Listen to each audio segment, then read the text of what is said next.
सलाम, नमस्ते, सत श्री अकाल। मैं हूं रजा और आप देख रहे हैं रजाग्राफी का वॉर अपडेट, जिसके अंदर सबसे पहली और सबसे बड़ी खबर यह है कि आखिरकार अब यूक्रेन में खुद व्लादिमीर पुतिन पहुंच चुके हैं। ये अमेरिका और यूरोप और यूक्रेन के लिए सबसे तगड़ा तमाचा है। ये सबसे बड़ी हार यूक्रेन की नजर आ रही है। खबर यह है कि यूक्रेन का मारियोपोल का इलाका पूरी तरह से रशिया के कब्जे में काफी समय से आ चुका है।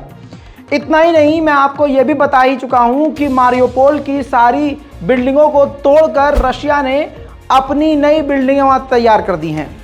ऐसे में उसी मारियोपोल के इलाके में खुद व्लादिमीर पुतिन और उनकी टीम पहुंच गई। यूक्रेन की जमीन पर पुतिन का कदम भारी पड़ रहा है। Сейчас находимся на территории Мариупольского аэропорта. Здание у нас достаточно сильно разрушено. Активно были боевые действия, но полоса более-менее сохранилась. В план поставили, в конце третьего года будем реконструировать. Уже планируем, что будет полноценным аэропортом подвижно с возможностью летать во все города России и за рубеж. Когда? Мы поставили его на 25-й год, потому что сейчас ближайший аэропорт у нас в Ростове, в Таганроге, 150 километров.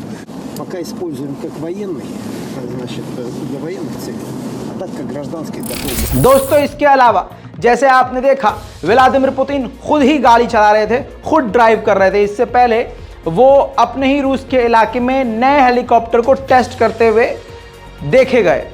व्लादिमीर पुतिन ऐसी अनोखी चीजें करते रहते हैं जिसकी वजह से वो दुनिया की नजर में चिपके रहते हैं। ऐसे ही अब मैं आपको अगली तस्वीर दिखाऊंगा। मारियोपोल के इलाके में अब रूस और यूक्रेन दोनों के ही लोग रह रहे हैं। ऐसे में उन्होंने यूक्रेनी और रशियन लोगों से वहां मारियोपोल के इलाके में जाकर मुलाकात भी करी है। Можно с вами хотя бы поздороваться? Да хоть. Спасибо очень. Мы только по телевизору Очень вас сколько раз видели. Чего так надо же начинать знакомиться поближе. Только Да, мы были рады. в Крыму, передали по Я даже не телевизору. ожидал. Да, уже. Такая работа, да? А вы здесь живете или? Живем в квартире. Квартиру. Здесь документы везут печатать в Крым и в Ростов. Из этой задержки. Владимир Александрович, что вы сказали? Я говорю, спасибо вам за победу. Вам держаться, дай вам здоровья. И вам, Да, мы только Вам молимся за счастья. вас. вам спасибо. Мы за вас молимся. Мы дождались. Маленький кусочек рая сейчас у нас здесь. Это маленький кусочек рая. Будем расширять. Будем. Можете пройти. Голые стены были. Только газовая печка, вернее, उधर यूक्रेन ने बड़ा दावा किया है। यूक्रेन ने कह दिया है कि क्रिमिनल पहले से ही रूस के राष्ट्रपति व्लादिमीर पुतिन का रिप्लेसमेंट ढूंढ रही है कि उनकी जगह अब किन को रखा जाए। उधर नेटो का काफ़ी सख्त कदम नज़र आने वाला है। नेटो ने काफ़ी बड़ा फैसला सुनाया है। नेटो 3 लाख फौज रूस के बॉर्डर पर तैनात करने की सोच रहा है। अब मैं आपको बताता हूं कि अगर ऐसा होता है तो होगा क्या। मुझे कुछ बताने की ज़रूरत ही नहीं है। आपको पता है कि रशिया भड़क जाएगा और ये जंग सीधा नेटो से होना शुरू हो जाएगी। उधर यूक्रेन ने रूस के कई ठिकानों पर MLRS दागकर रूस को भारी नुकसान दिया।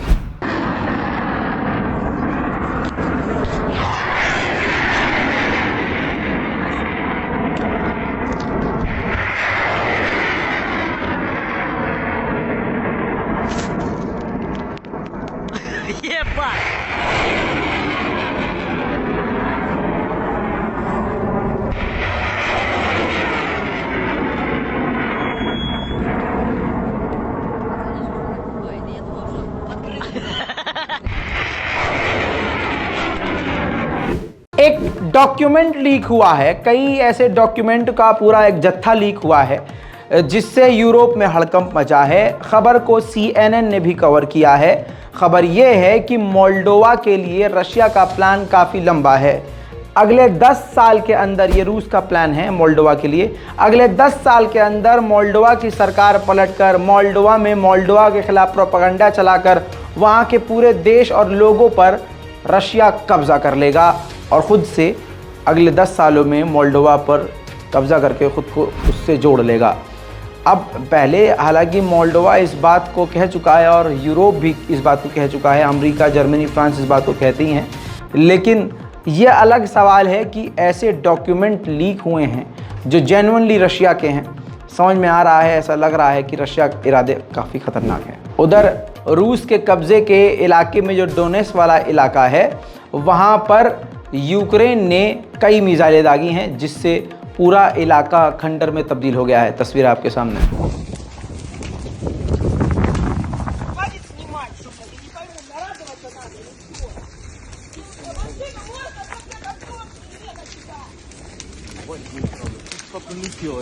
Хаммер, что здесь все прилетело? Да. Это только Хаммер может прилететь.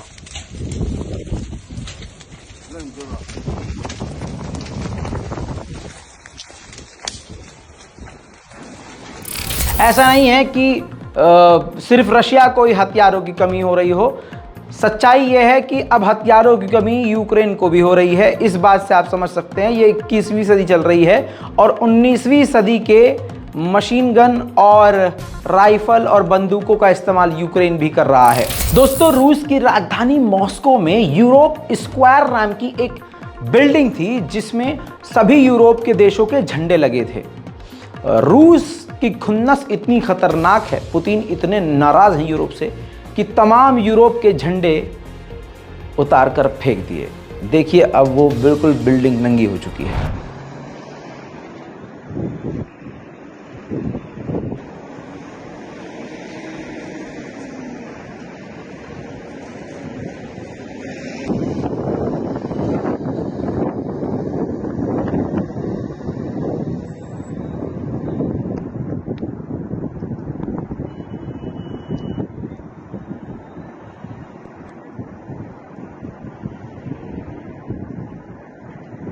मैं पहले ही बता चुका था कि हथियार चाइना ने रशिया को देना शुरू कर दिए हैं।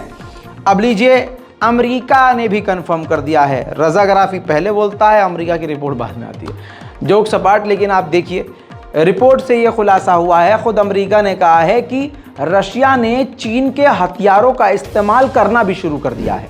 बड़ी खबर एक ये आ रही है कि आज ही कल में, बल्कि इसी 3-4 दिनों के अंदर चाइना के प्रेसिडेंट पहुंच सकते हैं रशिया। और जो मेन बात है वो ये कहा यह जा रहा है कि शी जिनपिंग पीस डील करवाएंगे, शांति के लिए डील करवाएंगे। उधर यूक्रेन की आर्मी खार्किव के इलाके में अपने जो डिस्ट्रॉयड टैंक हैं उनको रिकवर करती हुई नज़र आ रही है। जो टूट गए हैं, क्षतिग्रस्त हो गए हैं, उनको रिपेयर करती हुई नज़र आ रही है। देखिए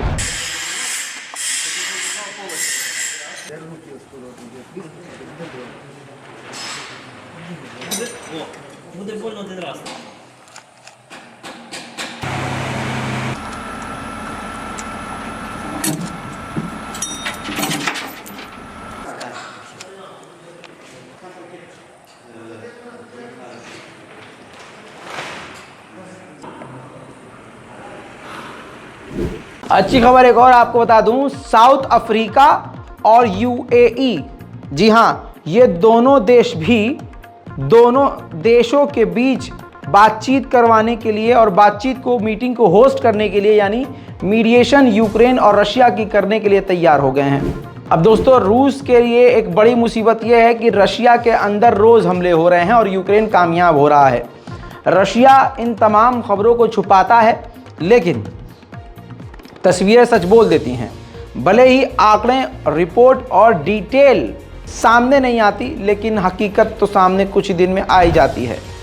देखिए दोस्तों, ये तस्वीर जो आग लगी हुई है, ये कोई ऐरी गहरी जगह नहीं है। रूस की पहली बात तो ये राजधानी है, और वो भी रशिया का ये केमिकल प्लांट है जहाँ पर आग लगी है। और आग लग रही है तो इसका मतलब यहाँ हमला हुआ था।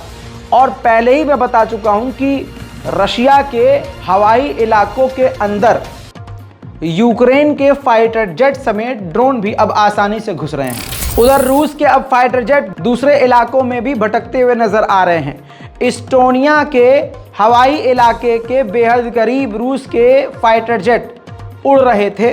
नेटो के फाइटर जेट ने रूस के फाइटर जेट को इंटरसेप्ट किया और वहां से उनको खदेड़ा। उधर व्लादिमीर पुतिन का एक इंटरव्यू आया है जो कि रूस के ही मीडिया चैनल के द्वारा प्रसारित किया गया, जिसमें व्लादिमीर पुतिन खुद कह रहे हैं कि हम इस जंग को ख़त्म करना चाह रहे थे और पीसफुली इसका हल निकालना चाह रहे थे, लेकिन हमने देखा कि वो मतलब यूरोप पूरा अपनी नाक से आगे बढ़कर बात कर रहे हैं, यानी औकात से आगे बढ़कर। पहले हमारे पास हाइपरसोनिक मिसाइल नहीं थे, 2014 के बाद से हमारे पास हाइपरसोनिक और एडवांस लेवल के हथियार मौजूद है। एक तरह से उन्होंने ये भी कह दिया कि हम मामले को हल करने के लिए कोशिश कर रहे थे, हम पीस चाह रहे थे, हम दंगा नहीं चाह रहे थे, बातचीत के ज़रिए मामलात हल करना चाह रहे थे। दूसरी तरफ उन्होंने धमकी भी दे दी कि हमारे पास एडवांस हथियार है। Что касается Донбасса, мы рассчитывали на то, что удастся эту проблему решить мирным путем. Но, как выясняется сейчас, мы это видим, нас просто водили за нос. Никто из наших так называемых партнеров и не собирался мирным средством ничего решать, а просто накачивали оружием Украину и готовили ее к боевым действиям. В таких случаях нет сослагательного наклонения. Это, во-первых. Во-вторых, это касается и нашей готовности к каким-то более серьезным действиям, чем действиям в рамках так называемой Крымской весны. У нас за эти предыдущие годы мы очень много сделали с точки зрения импортозамещения по критически важным направлениям жизнедеятельности страны. И третье, а может быть даже первое, мы укрепили свою финансовую систему. Значит, у нас, несмотря на ожидания противника, у нас ничего не рухнуло, все работает. उधर रूस की प्राइवेट आर्मी वैगनर ने भी ऐलान कर दिया है एक बार फिर से कि हम 30,000 और सैनिक वैगनर ग्रुप में शामिल करेंगे। व्लादिमीर पुतिन मारियोपोल तक तो पहुंच ही गए हैं, लेकिन आइए मैं आपको मारियोपोल दिखा देता हूं कि रशिया ने चंद महीनों में मारियोपोल को जो खंडर बना दिया था उसको कितनी तेज़ी से तामीर करके खूबसूरत लेवल पर बनाकर तैयार कर दिया है।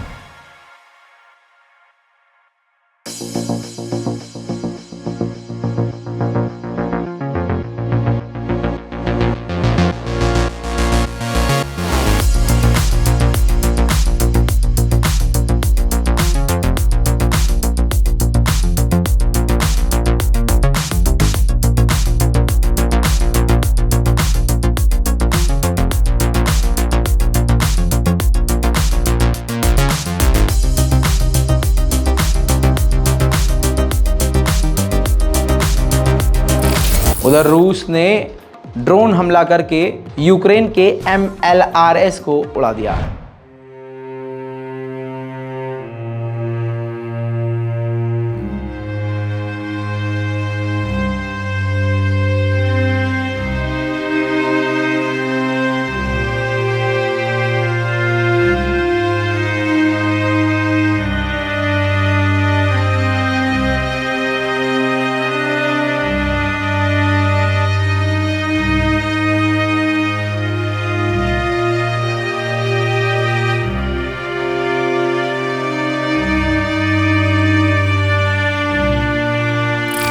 अब मैं आपको बैखमत, जो इस वक्त मैदान जंग बना हुआ है और दोनों देशों की सेनाएं इसी जगह टकराव की स्थिति में है, वो भी माहौल आपको दिखा देता हूं।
Не стреляй, малый, не стреляй.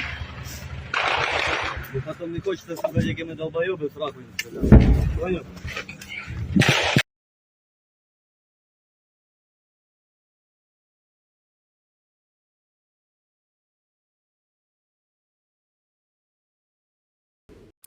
इसके अलावा देखिए दोस्तों, नई वीडियो जारी की है कनाडा ने नए हथियारों की खेप टैंकों समेत भेज दिया है यूक्रेन को। यूक्रेन के सैनिक एडवांस सिस्टम का इस्तेमाल कर रहे हैं। ड्रोन कार से वो माइंस को ढूंढ रहे हैं जो ज़मीन में छुपे हुए बम हैं जो रूस के द्वारा लगाए गए हैं और उनको डिफ्यूज़ कर रहे हैं।